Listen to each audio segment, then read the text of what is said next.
The velvet silence of the hotel lobby wrapped around me like a shroud. Oak paneling, dark as dried blood, climbed the walls to meet ornately plastered ceilings. My suitcase felt absurdly light in my hand, a flimsy shield against the sheer, oppressive weight of the place.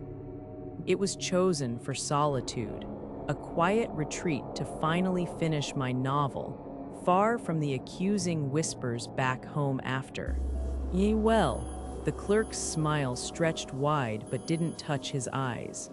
Cold as river stones, room 317, a quiet one. His finger tapped the register, a precise, hollow sound. The air tasted thick, cloying, carrying the ghost of lilies undercut by the faint, stale tang of vinegar and old dust, like a long-sealed tomb disturbed. My footsteps echoed too loud on the marble, each click a punctuation mark in the unnerving stillness.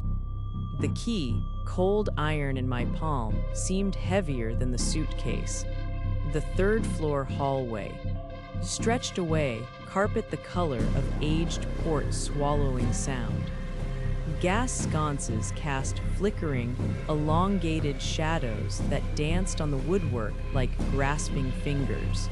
My room felt smaller than expected, dominated by heavy, dark furniture and a single grimy window overlooking a narrow alley choked with fog. A pervasive chill seeped through the floorboards, unrelated to the dying fire popping feebly in the grate. Dragging my fingers along the intricate floral wallpaper, it felt strangely yielding, almost porous beneath the surface. A patch near the wardrobe felt subtly different, colder, perhaps, or vibrating with a low hum I felt more than heard, the pressure shift of vast, hidden spaces breathing. That vinegar smell was stronger here, an acidic undercurrent beneath the dust. I dismissed it as old plumbing. Solitude, that's what I needed. To escape the faces, the hushed voices asking where she'd gone. The wardrobe door rattled faintly in its frame, though no draft stirred the heavy curtains. Sleep was a fractured thing. The silence wasn't empty. It was a held breath. A faint, rhythmic scratching, minute but insistent, seemed to emanate from the wall beside the bed.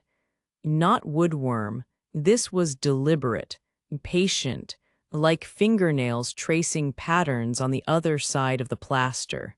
I pressed my ear to the cold, floral design. Silence. Then a soft exhalation, damp and chillingly close, filtered through the paper barrier. My own breath hitched. Paranoia, perhaps the building settling. But the air pressure shifted constantly, a phantom tide pushing against my eardrums, leaving my head ringing with absence. Exploring the room next day, those subtle variations in the walls mocked me. Was that panel slightly indented? Did that section of molding feel looser? The echoing. Emptiness of the hotel pressed in, amplifying the frantic drumming in my chest. The clerk's distant cough, muffled yet startlingly clear, made me jump. How could I hear him so well? Whispers seemed to coil in the corners, syllables dissolving before comprehension. Or were they only the creaks and groans of old timber magnified by isolation? The air tasted metallic now, coppery, like biting down on a worn penny or blood welling in the gums. I found it. Purely by accident. Placing a teacup on the mantel, my fingers brushed a carved rose in the wood. It depressed with a muffled, oiled asterisk snick asterisk. A shudder ran through the paneling beside the fireplace. A hairline crack appeared, outlining a section barely wider than a man. My insides turned to ice. Swallowing bile, I pushed, It swung inward without a sound, revealing utter darkness thicker than tar. The smell that rolled out stopped me cold. Not just vinegar and decay now, but the sweet, nauseating reek of putrid meat mixed with sharp chemicals, formaldehyde and despair. It was the scent of forgotten butcher shops and hospital basements.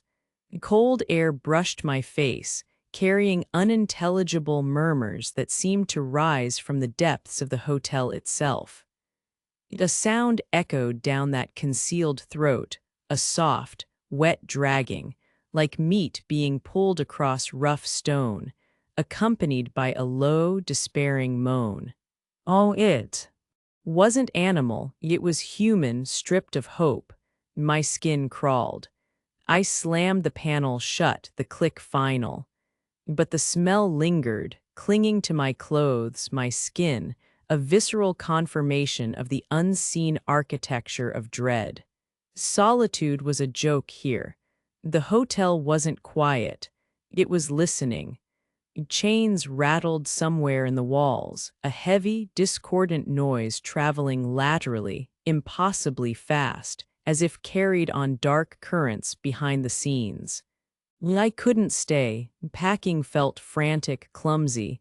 The silence returned, heavier than ever. It felt watchful, oppressive. As I grabbed my case, a distinct shift occurred in the air pressure, a sudden, sharp drop that made my ears pop painfully. And from the seam where I'd closed the hidden panel, a bright crimson bead of viscous liquid welled, tracing a slow, deliberate path down the floral wallpaper. It glistened wetly in the dim gaslight. My blood froze before I could react. A different section of wall across the room sighed open. Just an inch, utter, featureless blackness filled the gap. And within that darkness, something shifted. Not a shape, not a sound.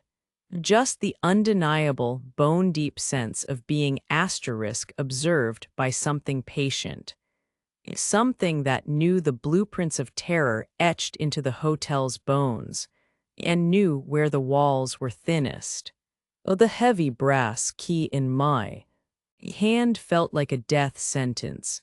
To escape meant the hallway lined with silent, watchful panels, each one a potential aperture. Where could I run in a building designed like a trap? The bead of crimson reached the skirting board, leaving a trail like accusation. The open panel remained, waiting. Who had built this place? And who were the guests who never checked out? The whispers coiled closer now, almost forming words. Ye names, a cold, dry chuckle echoed, seeming to emanate from the woodwork itself. Was it laughter, or the settling breath of the murder castle? The gaslight flickered violently. Died. In the perfect, suffocating dark, the wet, dragging sound began again. Right behind me.